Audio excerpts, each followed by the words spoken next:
February म्हयन्यान एका बायलेचेर विनयभंग केला म्हूण पळोवन आसलेलो परवरचो सुकूर गांवचो 21 वर्साचो तरणाट्याक परवरी पुलिशेन आतां धरला। ताका धरलेली खबर कळटाच आनी एक बायलेन आपल्या वांगडा विनयभंग जालो म्हूण पुलिशेक कागाळ।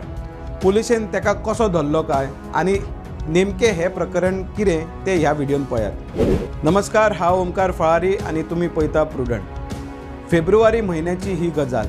एक बायल रस्त्या वयल्यान चलत वताली। बायलेचो विनयभंग करपाची एक दुर्दैवी घडणूक घडल्या। ह्या प्रकरणा उपरांत अनोळख्या मनशा आड कागाळ नोंद जाली। पोलिसांनी चौकशी सुरू केली। आरोप्याक सोदूंक सुमार 50 CCTV चेक केले। मजगती घडणुके दिसा वापरलेली गाडी घेवनूय तो भोंवपाचो बंद जाल्लो। सुमार फेब्रुवारी ते आतां मेरेन पुलीस ताका सोदताले।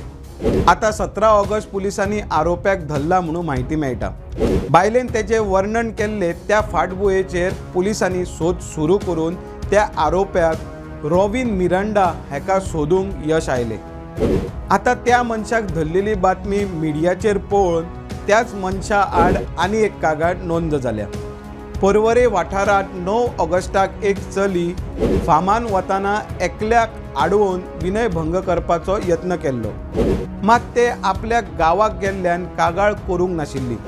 मात जेन्ना ही केस मुखार आयली तेन्ना ताणें आपल्या वांगडाय जाल्ल्या घडणूक विशयी कागाळ केली। मजगती चौकशी उपरांत ते प्रकार हांवेनूच केला म्हूण मिरांडान पुलिसाक कबुली दिल्या।